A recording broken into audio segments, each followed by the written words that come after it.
I'm Megan Pyra. And I'm Shalise Hadley, and welcome to Refashion Your Life. So, when I go to plan for a marathon, I create a plan. I create a running schedule. I create a meal plan. I am constantly thinking, okay, what did I do yesterday? Where do I need to go today? I am building. I have like a set goal date. I have a set goal to complete the marathon and have goals for like speed and, you know, just that physical strength that I have. And I stick to this plan. And every week I build and I build and I build up until the day of the race. Well, when we have talked about relationships before, this analogy has kind of come to mind about how, okay, so many people just are in survival mode in their relationships and in their marriage. And you can't do that. You have to have a plan. And you have to follow it, and you have to realize, what did I do yesterday and where am I headed today? And it doesn't necessarily have to be like a plan that you sat down and you've written out somewhere. No. But it needs to be kind of like a mental plan.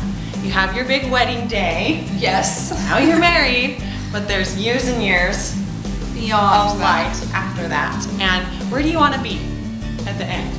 Right. That's what kind of relationship. What's your goal? What's your goal? What kind of relationship do you want to have when you're holding Gray and sitting on the porch together and you have all your grandkids around? It doesn't just happen overnight. No. And it's not something that you can be wished for with that little fairy that comes that we mentioned before, all that wishing. Right. It's little daily acts, right, that build up to be big things. And so we talk about building in your marathon running, right? Build upon each week to gain build upon strength and distance. In your relationship, think about the things you do daily. Right. And we're not trying to add things to your checklist. No, marriage should not be a checklist, but it should be on your mind. Yes. You know, when I do prepare for a marathon, I have my checklist. Where am I at? What have I accomplished? Mm-hmm. But you know what? It's kind of like that. It's always on my mind. It's like my purpose. It's what I get up and I focus on. Well, your marriage should be part of that in your everyday thinking and thought process. It should be, oh my heavens, what have I done little for that person? Or if they've done something little for you, you make sure that you make that mental note that it's a give and take. I think your significant other is the easiest person to take for granted. Yes. Because you're like, we are married and we're a team, so I'm just expecting you to always be there and I'm expecting you to do this, and you're just gonna know that I'm grateful for it. Right. But they don't. And it means so much when someone says, thank you for doing the dishes. I recognize that you cleaned the bathroom today. Thank you, or would you please be able to watch the kids so I can go out? Right. You know, different things. Please and thanks yous, even when you get older, still mean a lot, right? And I heard this one saying, and probably a lot of you have seen it on Pinterest, that says, by the way, I'm wearing the smile that you gave me. And I saw that a few months back, and I texted that to my husband because it was true. That day I really felt that.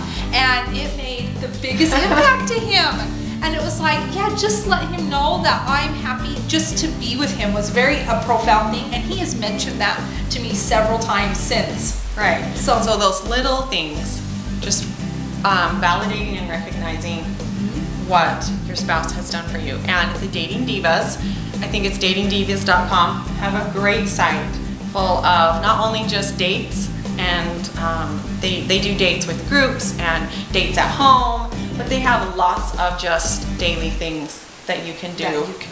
And that's what their whole site is about that your marriage is important. You've got to put work into your relationship every day.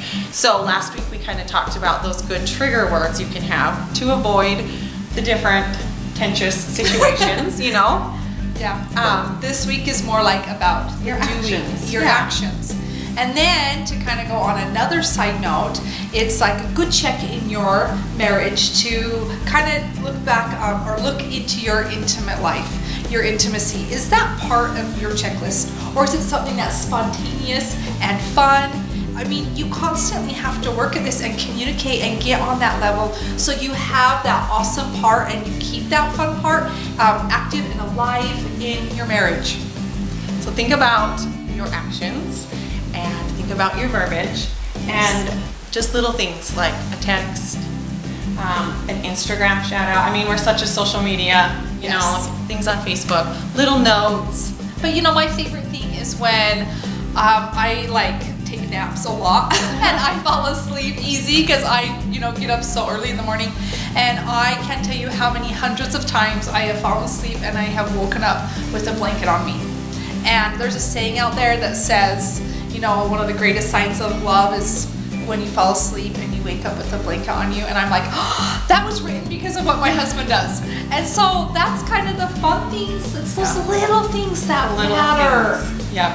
So think about the little things that you can do and that your spouse does for you, and just try to up that this week. That's a great idea. Yes. Yeah. Just like our marathon run. Just go for this week and then say next week you're going to improve, because next week you need to gain momentum and you need to increase and get endurance built up. So you can get to where your end goal is and what you want to be.